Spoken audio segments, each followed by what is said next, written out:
Bon dia, lletraferits, com va tot? Com prova Nadal? Tant de bo les festes vagin tan bé com sigui possible, malgrat les circumstàncies, malgrat aquest coll de virus que encara no ens el traiem de damunt. La veritat és que avui vull fer un vídeo tranquil·let, distès, que no sigui gaire llarg, no vull fer el meu vídeo típic de 15, 14, 12 minuts, em vaig fer un cop que gairebé arribava als 20 minuts, perdoneu-me, però de vegades la literatura necessita, demana temps. I res, no, avui farem un vídeo en què tractarem refranys relacionats amb Nadal. Aquí és Nadal i estic content, perquè se m'han trencat les ales. Hi ha un refrany que diu Nadal al sol, per Pasqua al foc. I significa que si no ve el fred quan toca, és a dir, més o menys als voltants de Nadal, Cap d'Any, vindran de redit, i per tant per Pasqua és quan ens haurem d'abrigar ben abrigats. Llavors, com que enguany fa fred a la setmana de Nadal, se suposa que per Pasqua farà bon temps, farà un temps més templat, tot i que jo vull que faci més fred i sobretot que plogui, perquè si fa fred però no plou, no fa un temps humit, no neva, i a mi m'encanta que nevi. Quan neva al meu poble, el bosc nevat, caminar per la muntanya, tot això és molt poètic, per a mi, potser algú dirà la neu em fa lliscar, no m'agrada, no vull sortir de casa. Ho sento, em sap greu, però és que a mi la neu m'encanta. Desembre gelat i nevat mata els cucs i prepara el nou any. Això significa que quan fa fred al mes de desembre mata les plagues que hi ha a les diverses verdures que es poden trobar als horts. Jo de fet tinc un hort i sí, el fred va molt bé perquè fa que les plagues vagin a poc i llavors les pots tractar. Per tant, és un refrany que demostra tot això, tota aquesta saviesa que ve del món rural i que ha quedat plasmada, ha quedat totalment gravada a la cultura popular, que d'altra banda ara cada cop és per més perquè vivim en un món més urbanita, més de ciutat, i potser haurem d'inventar-nos refranys com el següent: desembre gelat, el cotxe no se m'ha engegat, o alguna cosa així, perdoneu-me. També n'hi ha un que diu fins a Nadal, calces no cal, que vol dir que no és fins Nadal, no és fins la setmana de Nadal, que ve el fred, de debò, el fred fort de l'hivern. Alguns d'aquests refranys s'entenen més al Pirineu o a pobles de muntanya, més de l'interior, que no pas a ciutats com Barcelona o Tarragona, que de fred fort pràcticament no en fa mai.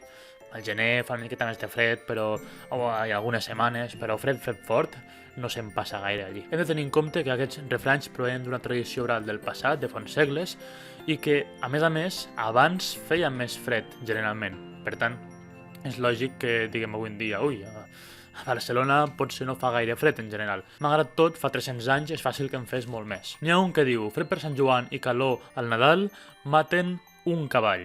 I és que, clar, és cert que quan el temps va al revés, tot són problemes. Els fruits no creixen bé, moren plantes, els animals estan desconcertats, els moixons no saben on van, i tot és un caos. Per aquesta raó, cada cosa, el millor, és que passi quan toca, el temps que toca. Hi ha un refrany típic de Mallorca que és molt interessant, que diu un Nadal no enderroca una casa, que vol dir que si un cop malgastem o fem una festa més grossa i gastem diners, per tant, això no ha d'arruïnar-nos. En canvi, si ho fem cada setmana, doncs és possible que sí, que tinguem un problema econòmic després. Hi ha refranys que no demanen gaire explicació, com per Nadal cada ovella al seu corral, per Nadal les famílies es reuneixen i cadascú ha de ser a casa seua.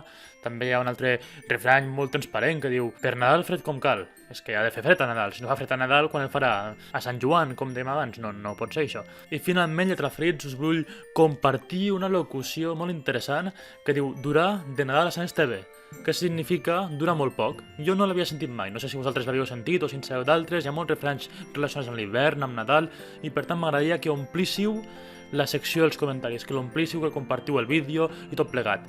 De Nadal a Sant Esteve, durar de Nadal a Sant Esteve vol dir durar molt poc. Aquest vídeo ha durat de Nadal a Sant Esteve, pràcticament gens. Ha sigut un vídeo així força rapidet, força fluid. I ara posaré una mica de promoció del meu canal de l'Aixeta, que em faria molta il·lusió que miréssiu, i al final del vídeo entendreu per què, ho entendreu perquè és molt important. Bé, lletraferits, ara som a la meva pàgina de l'Aixeta i us animo molt a fer-vos mecenes del meu canal. Aquí a l'Aixeta lletraferim vídeos sobre llengua catalana. Podeu veure aquí a la portada on hi ha una explicació dels motius, de les raons per les quals és molt important que us feu mecenes. Bàsicament és el cor d'aquest projecte i és el motor que faig servir per tirar endavant, per seguir fent vídeos, per continuar fent aquesta divulgació. Aquí hi ha tota una explicació, aquí hi ha les publicacions exclusives que ja he fet, com podeu veure n'hi ha una colla, vídeos, poemes, escrits, molt contingut, molt divers i molt interessant per a la gent que té una pruïja per a la llengua catalana. Aquí hi ha més informació encara, més informació més detallada de les dades, de diferents motius pels quals us podeu fer mecenes, la feina que comporta fer un vídeo, la importància de la promoció, i aquí finalment ja hi ha les subscripcions. A les subscripcions aquí encara hi ha més raons de pes damunt, us dono les gràcies, que ja som 46 mecenes, i en aquests diferents nivells de subscripció podeu veure que hi ha preus mensuals diferents, 2 euros al mes, 1 euro al mig al mes. La majoria de gent fa això, 4 euros al mes, que és una quantitat moderada que moltes persones poden aportar mensualment, que a mi em permet continuar fent aquesta tasca de divulgació. Ja veieu que n'hi ha diversos.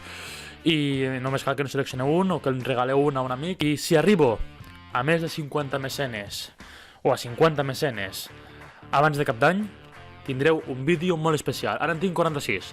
Per tant, només em fan falta 4 persones més que s'animin i arribarem a 50 mecenes i gràcies a aquestes 4 persones tots podrem gaudir d'un vídeo nou de Lletra Ferina, exclusiu. Moltes gràcies. Així que res, lletraferits, tant de bo us hagin agradat els refranys que he triat. Són refranys que demostren aquesta connexió que hi ha entre la llengua, la cultura popular, l'ambient, les tradicions. Tot plegat és molt interessant i molt complex i bé, són refranys que ens fan entendre millor la nostra realitat, la vida en general. I ja ho heu sentit, lletraferits, si us animeu a fer-vos els meus mecenes, tindreu molts privilegis, tindreu molts vídeos exclusius, i així que si arribo a 50 mecenes abans de cap d'any, tindreu un vídeo especial que us sorprendrà, que us agradarà, i segur que pagarà la pena. Salut i força Canut! Bon Nadal!